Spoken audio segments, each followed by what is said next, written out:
망가방은 부피가 크거나 휴대하기 힘든 물체를 넣어두는 다용도 수납 도구로 사용하죠. 수중 비치 클린업이나 프로젝트 어웨어 다이브 어게인스트 디브리 활동 같은 것이나 또는 다이빙 중에 잃어버린 작은 물건을 운반하는 용도로 사용할 텐데요. 다이빙 후에 익스포저 수트처럼 젖은 물건을 나를 때도 유용하죠. 지역 다이브 센터를 방문하여 용도에 가장 잘 맞는 것을 선택하세요. 중요한 사항, 다이빙 중에 어딘가에 걸리거나 무게가 무거울 때 버릴 수 있도록 물건을 채운 망가방은 손으로 운반하세요.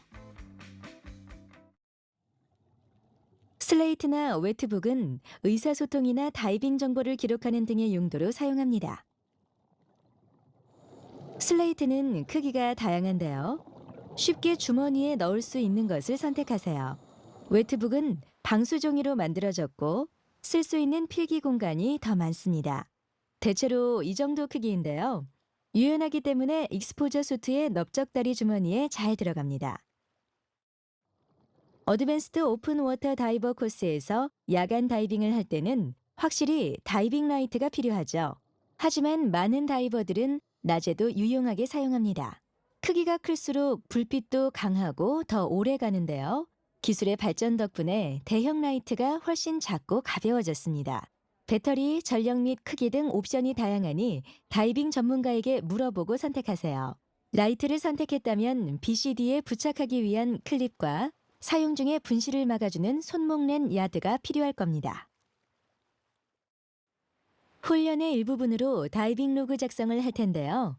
많은 다이버들은 유서 깊은 패디 다이빙 로그를 선호하는데 다이빙 로그는 크기와 스타일이 다양합니다. 또 온라인, 태블릿 또는 PC용 이로그를 사용해도 됩니다.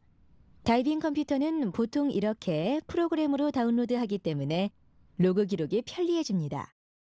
다이빙 로그는 교육을 계속하는 동안 사용하게 될 경험 기록을 제공하는데요. 여기에는 긴급 정보, 다이빙 버디 전화번호 및 이메일 주소, 장비 일련 번호 등을 기록하기 좋습니다. 각 다이빙을 하는 동안 날짜, 다이빙 장소, 수심, 시간, 버디 이름을 기록하세요.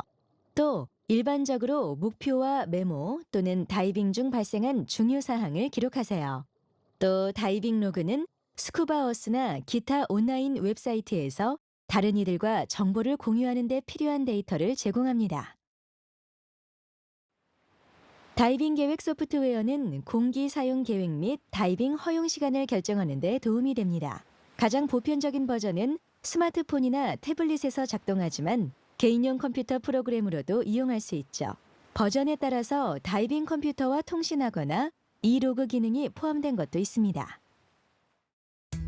오링을 잃어버리거나 스트랩이 끊어지면 다이빙을 망칠 수 있기 때문에 많은 다이버들이 스페어 부품 키트를 사용합니다. 화면에 나온 것처럼 사용자가 교환할 수 있는 부품과 도구를 튼튼한 상자에 모아놓은 것인데요.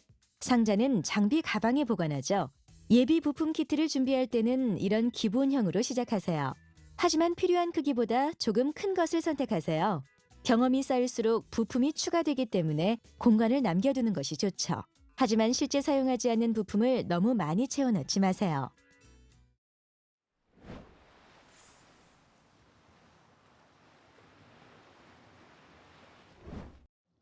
편안하게 다이빙하세요. 하지만 다이빙도 다른 스포츠처럼 육체적으로 힘들 수 있습니다. 예를 들어 장비를 착용한 채 걷거나 조류에서 수영하거나 응급 상황에 대처할 때처럼요. 그러니 주치의가 승인한 정기적인 훈련 프로그램으로 적절하게 체력을 키워두세요.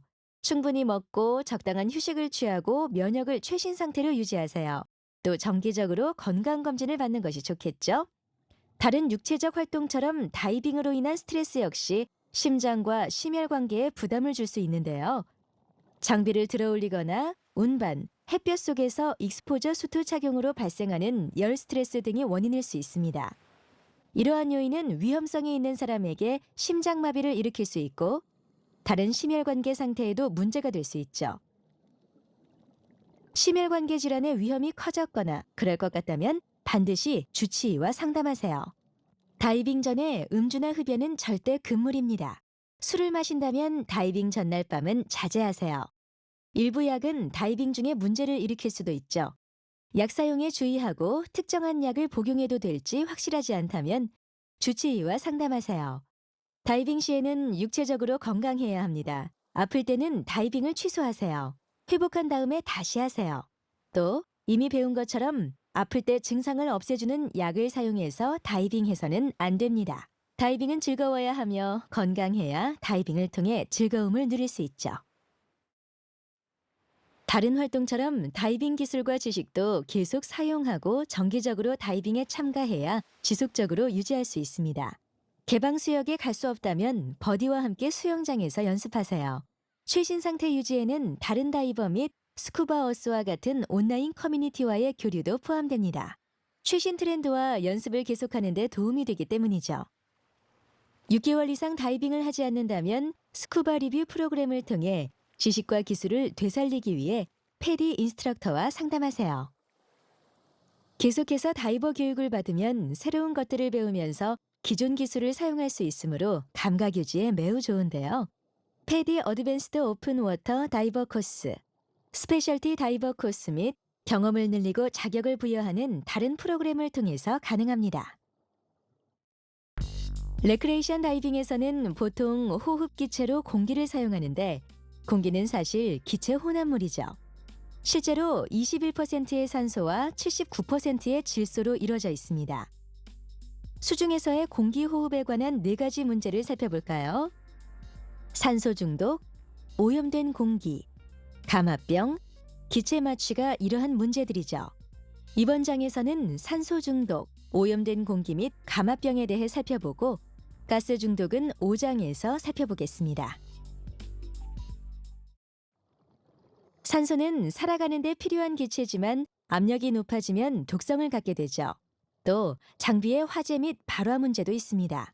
하지만 레크레이션 수심 한계에서 공기를 사용한다면 모두 그렇게 심각한 문제는 아닙니다. 하지만 엔리치드 에어 나이트록스는 산소가 농축된 공기라 질소 비율이 낮고 산소 비율이 높은데요. 일반 공기를 사용하는 것보다 장점이 있지만 산소 중독과 장비 관련 고려 사항이 엔리치드 에어 나이트록스의 문제가 될 수 있습니다. 패디 엔리치드 에어 다이버 코스에서 이러한 문제에 대처하는 방법을 배울 수 있지만 엔리치드 에어 다이버 자격 취득 전까지는 엔리치드 에어 탱크 라벨이 붙은 탱크는 사용하지 마세요. 오염된 공기는 내부에 불순물이 들어있죠. 다이빙에서는 매우 드문 일입니다. 오염된 공기는 냄새가 나거나 맛이 안 좋을 수 있지만 느끼지 못할 수도 있습니다. 오염된 공기의 징후와 증상에는 두통, 구역질, 현기증, 무반응 및 선홍색으로 물든 입술과 손톱 밑이 있는데요. 냄새가 나거나 맛이 안 좋은 공기로는 절대 다이빙하지 말고 몸이 안 좋아지면 즉시 다이빙을 중단하세요. 오염된 공기를 호흡한 다이버가 있으면 신선한 공기로 호흡하게 하고 가능하다면 산소를 공급하세요. 또 응급구조대에 연락하세요. 명성 높은 전문 스쿠버 센터에서만 탱크를 충전하여 오염된 공기를 예방하세요. 이러한 오퍼레이터는 특화된 호흡용 공기 컴프레셔와 필터를 사용하며 정기적으로 공기 검사를 합니다. 여러분은 공기 지속 시간이나 보온 시간 외에도 수중에서의 시간 한계가 있다는 것을 배웠는데요. 이들 중 하나는 질소의 영향을 받죠. 다이빙 중에 압력이 높아지면 호흡 공기에서 나온 질소가 용해되어 체세포로 들어가는데요. 압력이 높아질수록, 즉 수심이 깊어지고 오랫동안 수중에 있을수록 더 많은 질소가 몸속으로 용해되어 들어갑니다. 신체는 질소를 사용하지 않으므로 상승해서 압력이 떨어지면 과다한 질소가 체세포 밖으로 빠져나옵니다. 만약 여분의 질소가 과다하지 않으면 해가 없습니다. 다이빙 컴퓨터 또는 RDP 테이블이나 ERDPML 같은 테이블은 과다 질소를 허용 한계 이내로 유지하는 데 도움이 되는데요. 잠시 후에 자세히 알아보죠. 하지만 용해된 질소의 양이 너무 많으면 상승할 때 신체가 질소를 제거할 수 있는 속도보다 더 빨리 빠져나옵니다. 체세포 속에 버블이 형성되면 감압병을 일으키는데요. 때때로 벤즈 또는 DCS라고 부르는 심각한 질환입니다. 징후나 증상에는 마비, 쇼크, 무력함, 장기적인 피로, 현기증, 저림, 따끔함, 호흡곤란, 관절통 및 지통이 있으며 심각한 경우 의식불명이나 사망에 이르기도 합니다. DCS의 징후나 증상은 명확할 수 있지만 미미한 정도에서 중증도 사이의 통증, 무력함 또는 장기적인 피로처럼 알아차리기 어려울 수도 있는데요. 징후와 증상은 다이빙 후 15분에서 12시간 사이지만 간격이 좀 더 길 수도 있습니다.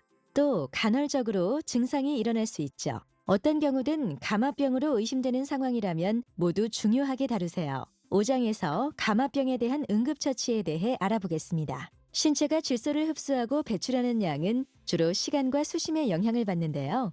생리학자들은 사람들을 DCS에 취약하게 하는 몇 가지 원인이 있다고 생각합니다. 여기에는 피로, 탈수, 과도한 운동, 감기, 빈약한 신체, 질환과 부상, 알코올 섭취와 연령이 포함되죠. 다음 소단원에서 이러한 요인을 여러분이 가지고 있을 때 이들을 조절하는 데 도움이 되는 방법에 대해 알아보겠습니다.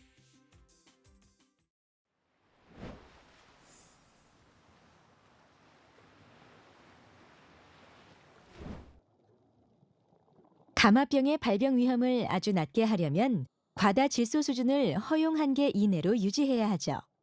하지만 신체로 녹아들어가는 질소의 실제량을 측정할 방법이 없습니다. 그래서 다이빙 컴퓨터와 다이브 테이블을 사용하죠.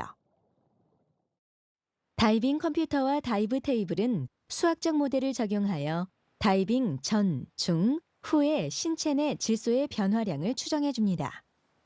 감압 모델은 수천 회에 걸친 다이빙 결과를 바탕으로 만들어졌으므로 거의 모든 사람에 대해 신뢰성이 매우 높은 수치를 제공하지만 실제 몸속에서 일어나는 일을 평가하지는 않습니다. 또 여러분이 감압병을 일으키기 쉬운 어떤 요인이 있을지도 모르죠. 사람마다 감압병에 대한 감수성이 다르므로 감압병이 절대 일어나지 않으리라 보장할 수 있는 다이빙 컴퓨터나 다이브 테이블은 없습니다. 한계 이내에서 다이빙을 하더라도 말이죠. 다이버는 DCS의 위험이 어느 정도 존재한다는 것을 받아들여야 합니다.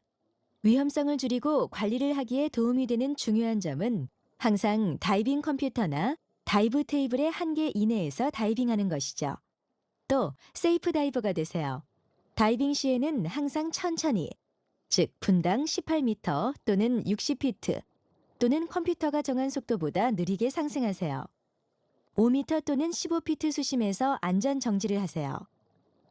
이러한 습관은 감압 모델의 예측 한계 이내를 유지하는 데 도움이 됩니다. 레크레이션 다이버로서 항상 무정지 다이빙을 하세요. 즉, 다이빙 중에 언제든지 필요하다면 곧바로 수면까지 상승해도 된다는 뜻입니다. 이렇게 하려면 컴퓨터의 무감압 한계를 유지하세요. 다이빙 전에 계획을 위해 확인할 수 있습니다. 깊은 곳으로 다이빙할수록 질소 흡수 속도가 빨라지는데요. 보시다시피 무감압 한계는 수심이 증가할수록 상당히 줄어듭니다. 기종에 따라 조금씩 시간은 다르지만 대부분 그렇습니다. 컴퓨터는 다이빙 중에 각 수심에서 보낸 시간을 바탕으로 무감압 한계를 업데이트합니다.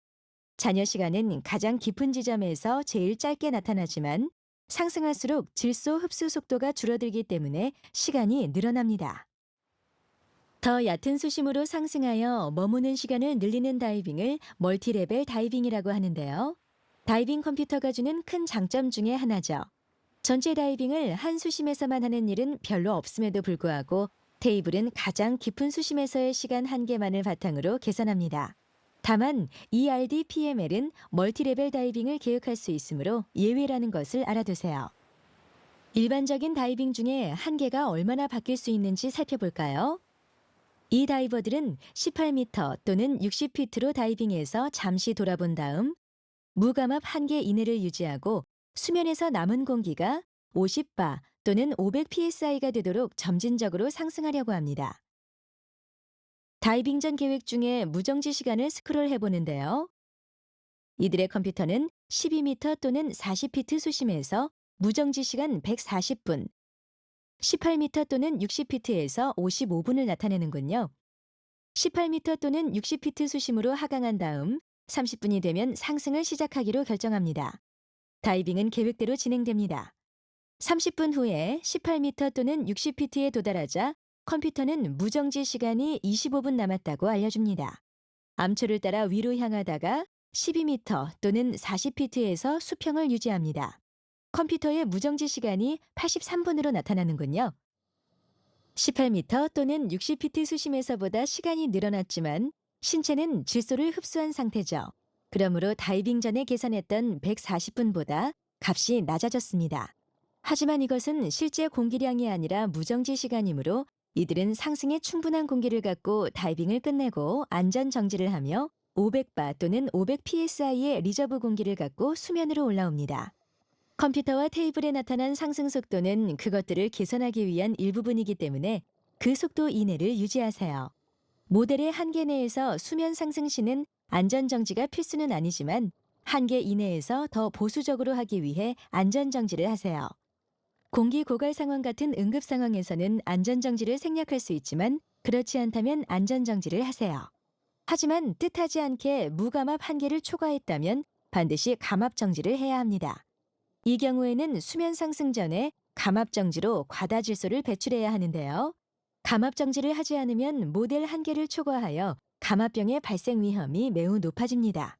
비상감압 정지에 관해서는 5장에서 더 자세히 배워보죠.